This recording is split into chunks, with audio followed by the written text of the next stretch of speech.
Hi there. I want to start by giving a shout out to a couple people. First one is Sabrina Schottenhamel, a dear, dear friend I've had for many, many years, and somebody she recently introduced me to, Victoria Helle.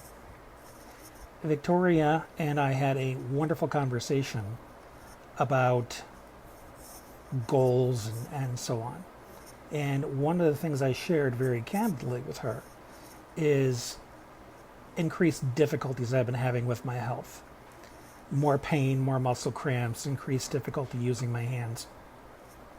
And my mind went a little negative. No, it went a lot negative.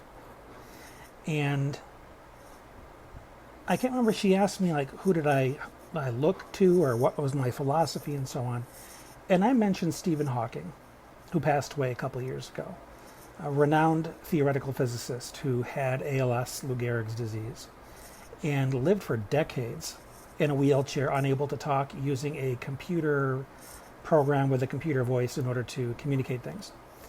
And Victoria recommended that I watched a movie called The Theory of Everything, which was pretty much the story of his adulthood when he first started having symptoms and met his wife, and the difficulties he had adjusting to his condition and his stubbornness, very akin to mine, resisting help, and how he came to have a degree of peace with it.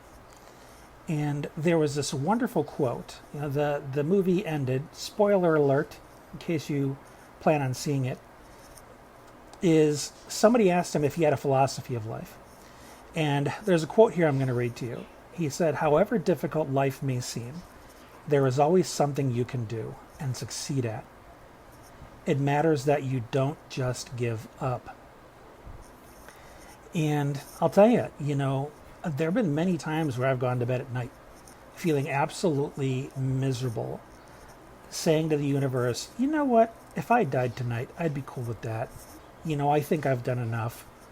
And I wake up the next morning. And my first thought is, okay, well, let's see what we can accomplish today. And I've been, frankly, a bit terrified of the idea that I was going to end up a prisoner in my own body, unable to talk, unable to do things for myself. And the pride part of me was terrified of this. The pride part of me couldn't accept that as reality. And I've said to my wife many times that I can't accept that what my future holds for me is nothing but decline and more symptoms and more pain. And I was stuck in that idea. Then I watched that movie this morning, A Theory of Everything.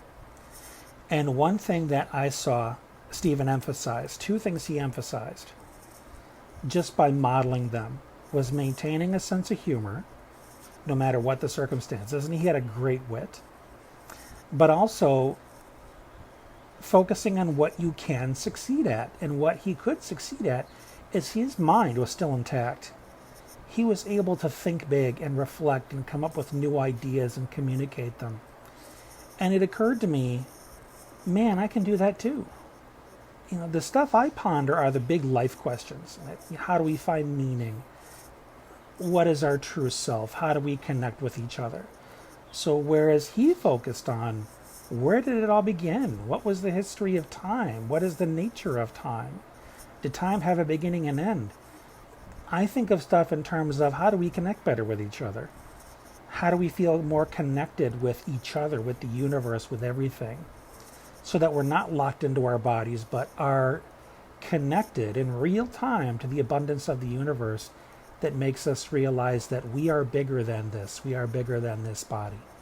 And I'll tell you, some of that is necessity to find that I'm still connected to something, even though I can't do with my body what I once did.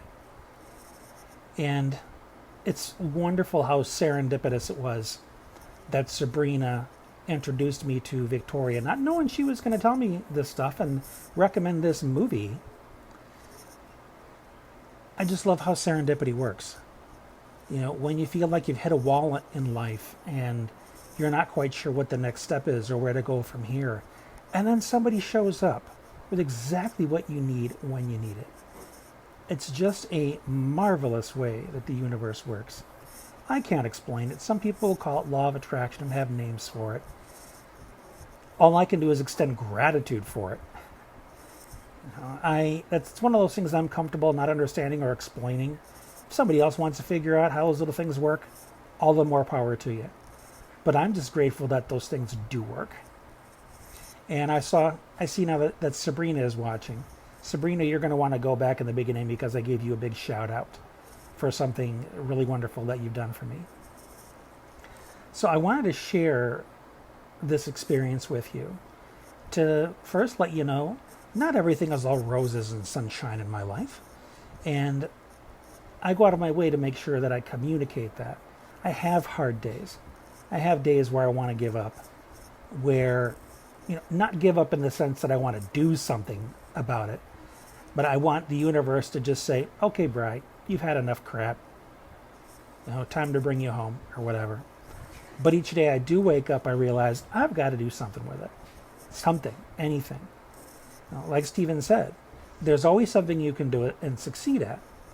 And I'm committing right now to make sure that regardless of what my body does, and that's in many ways a big unknown, I need to stick to two things that he modeled beautifully that I know that I can continue to do.